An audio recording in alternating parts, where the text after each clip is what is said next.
Political party कैसे चलेगी उसके लिए कोई नियम कानूनी नहीं है। पार्लियामेंट में पॉलिटिकल पार्टियों को कंट्रोल करने के लिए, पॉलिटिकल पार्टियों को रेगुलेट करने के लिए कोई कानून ही नहीं बना। पॉलिटिकल पार्टियां आरटीआई के दायरे में नहीं है। किसान मजदूर डिजिटल ट्रांजैक्शन कर रहे हैं, गोलगप्पे वाला डिजिटल ट्रांजैक्शन कर रहा है, तो पॉलिटिकल पार्टियां डिजिटल ट्रांजैक्शन क्यों नहीं कर सकती है?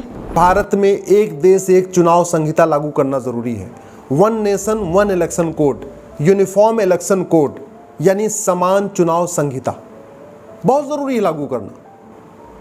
हमारे देश में पूरा का पूरा जो सरकार है, गवर्नेंस का सिस्टम है, वो पॉलिटिकल पार्टी चलाती है। पॉलिटिकल पार्टी टिकट बांटती है, पॉलिटिकल पार्टी तय करती है कौन सांसद बनेगा, कौन विधायक बनेगा, पॉलिटिकल पार्टी तय करती है कौन पार्षद बनेगा, कौन प्रधान बनेगा, पॉलिटिकल पार्टी तय करती है कौन मुख्यमंत्री बनेगा, पॉलिटिकल पार्टी तय करती है कौन प्रधानमंत्री बनेगा, कौन राष्ट्रपति बनेगा, कौन गवर्नर बनेगा। लेकिन पॉलिटिकल पार्टी कैसे चलेगी उसके लिए कोई नियम कानूनी नहीं है। पॉलिटिकल पार्टियां बेलगाम है। आज तक पार्लियामेंट में पॉलिटिकल पार्टियों को कंट्रोल करने के लिए, पॉलिटिकल पार्टियों को रेगुलेट करने के लिए कोई कानून ही नहीं बना। इसी तरीके से पॉलिटिकल पार्टियां आरटीआई के दायरे में नहीं है, सब आरटीआई के दायरे में है। लेकिन पॉलिटिकल पार्टी जो अपने आप में एक पब्लिक अथॉरिटी है, इतना बड़ा काम है। अल्टीमेटली जो सरकार बनती है वो करती क्या है? मैनिफेस्टो को लागू करती है। मैनिफेस्टो कौन बनाता है? Political party. तो पॉलिटिकल पार्टी के द्वारा बनाया गया मैनिफेस्टो 5 साल तक सरकार लागू करती है। लेकिन पॉलिटिकल पार्टियां, सरकारी विभाग आरटीआई के दायरे में है, लेकिन सरकारी विभाग जो मैनिफेस्टो जिसका लागू करते हैं यानी पॉलिटिकल पार्टी, वो आरटीआई के दायरे में नहीं है। इस पर एक मेरी पीआईएल चल रही है सुप्रीम कोर्ट में। पॉलिटिकल पार्टियों के लिए 2000 रुपये से ज़्यादा कैश लेना और 2000 रुपये से ज़्यादा कैश खर्च करना, ये बंद होना चाहिए।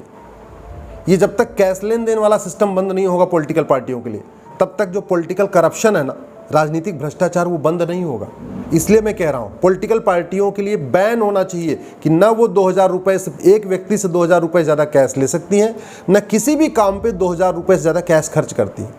करोड़ों रुपए दिखा देती हैं कि हमने कैश में खर्च कर दिया, राजनीतिक रैलियों में, इसमें उसमें खर्च करती हैं। 10 करोड़ दिखाती हैं, 5 करोड़, 2 करोड़। इसलिए 100% बैन होना चाहिए केवल डिजिटल ट्रांजैक्शन। आज की डेट में जब आम जनता डिजिटल ट्रांजैक्शन कर रही है, इवन किसान मजदूर डिजिटल ट्रांजैक्शन कर रहे हैं, गोलगप्पे वाला डिजिटल ट्रांजैक्शन कर रहा है, तो पॉलिटिकल पार्टियां डिजिटल ट्रांजैक्शन क्यों नहीं कर सकती है? पॉलिटिकल पार्टियों की सीएजी ऑडिट अनिवार्य होनी चाहिए। पॉलिटिकल पार्टी पब्लिक अथॉरिटी है, उसको ज़मीन मिलती है, उसको फ्री एयर टाइम मिलता है, दूरदर्शन के ऊपर टैक्स में छूट मिलती है, बहुत सारे बेनिफिट मिलते हैं। इसलिए पॉलिटिकल पार्टियों की सीएजी की ऑडिट ज़रूरी होनी चाहिए। पॉलिटिकल पार्टियों, एक व्यक्ति के लिए एक से ज़्यादा चुनाव लड़ने पर प्रतिबंध भी होना चाहिए, ये नियम होना चाहिए। और जो पॉलिटिकल पार्टी या जो पॉलिटिशियन जाति भाषा क्षेत्र का जहर घोले, जाति के आधार पे अगड़ा बनाम पिछड़ा करे, भाषा के आधार पे बंगाली बनाम हिंदी करे, क्षेत्र के आधार पे गुजराती बनाम महाराष्ट्रियन करे या तमिल बनाम बंगाली करे, ऐसे पॉलिटिकल पार्टियों की मान्यता रद्द करने का प्रावधान करना पड़ेगा। तब जाके ये जाति भाषा क्षेत्र का जहर घुलेगा। नहीं तो ये पॉलिटिकल पार्टियां जोड़ने का ना ही काम कर रही हैं, केवल तोड़ने वाला काम कर रही हैं। इसी तरीके से आज की डेट में वोटर लिस्ट बिल्कुल अलग अलग है। एक वोटर लिस्ट है पार्षद प्रधान वाली, एक वोटर लिस्ट है विधानसभा चुनाव वाली, एक वोटर लिस्ट है लोकसभा की चुनाव की। पूरे साल सरकारी टीचर, सरकारी महकमा केवल इसी काम में लगा रहता है। वो केवल वोटर लिस्ट को अपडेट करता रहता है। क्यों? जब व्यक्ति खुद जाके अपना बर्थ सर्टिफिकेट बनवा सकता है, खुद जाके अपना मैरिज सर्टिफिकेट बनवा सकता है, तो खुद जाके अपनी वोटर आईडी नहीं बनवा सकता है क्या? इस समय पोस्ट ऑफिस के पास कोई काम नहीं बचा हुआ है, सब कुरियर ने छीन लिया। इस समय पोस्ट ऑफिस खाली पड़े हुए हैं, कोई काम नहीं पोस्ट ऑफिस में। पोस्ट ऑफिस को वोटर रजिस्ट्रेशन का नोडल सेंटर बना दीजिए। हर गांव में पोस्ट ऑफिस है, ऐसा कोई गांव नहीं है जहां पोस्ट ऑफिस नहीं है। और गांव वालों को पोस्टमैन गांव वालों को जानता है, गांव वाले पोस्टमैन को जानते हैं। जिसको अपना वोटर आईडी बनवाना होगा अपने पोस्ट ऑफिस में जाएगा, वहाँ से अपना वोटर आईडी बनवा लेगा।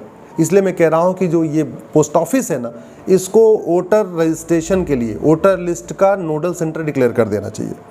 इसी तरीके से कंपलसरी वोटिंग बहुत ज़रूरी है। 18 साल के बाद आपको वोटिंग का राइट मिल रहा है, तो कुछ टर्म्स कंडीशन तो होनी चाहिए ना। सरकार अगर किसी को कुछ देती है, बिजली देती है, तो भी कहती है भाई देखो बिजली मिसयूज़ मत करो। पानी भगवान देता है, फिर भी सरकार कहती है पानी को मिसयूज़ मत करो।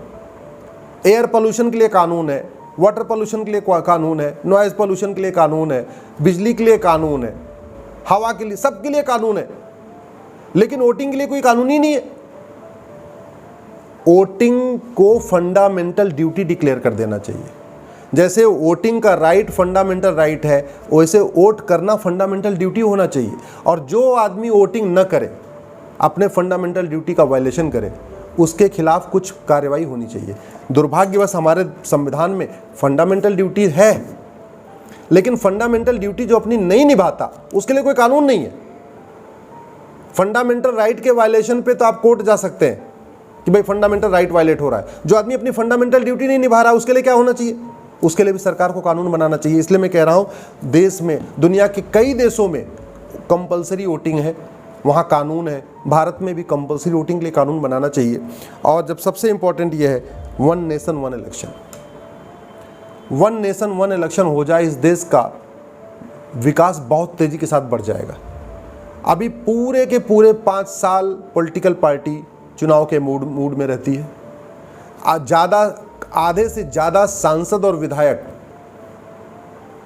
वो संसद में नहीं आते। उनकी अटेंडेंस किसी की 10% है, किसी की 20% है, किसी की 30% है। वो पूरे साल केवल और केवल जगह जगह जा रहे हैं, अपना संगठन बना रहे हैं, संगठन को बड़ा कर रहे हैं, संगठन को बढ़ा रहे हैं। पता चला SC ST का सम्मेलन है तो फिर इसका सम्मेलन है, तो युवा का सम्मेलन है, तो महिलाओं का सम्मेलन, उस दिन पूरे टाइम में सम्मेलन ही कर रहे हैं। संसद विधानसभा नहीं आ रहे हैं, केवल सम्मेलन कर रहे हैं।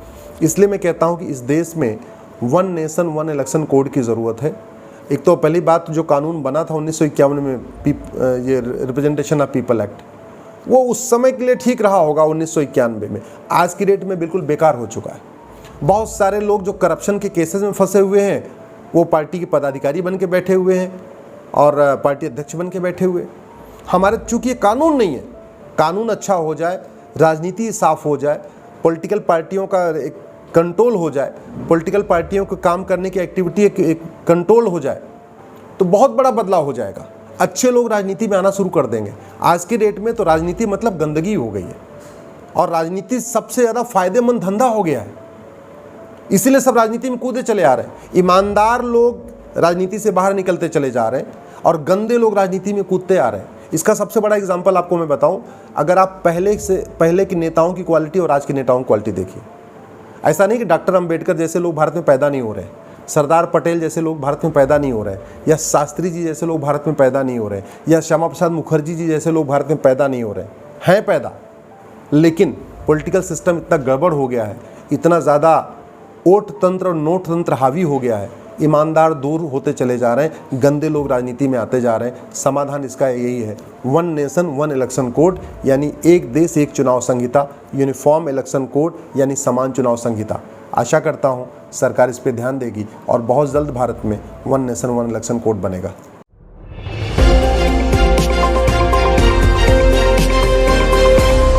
लॉ स्ट्रीट भारत, राष्ट्र के हित में।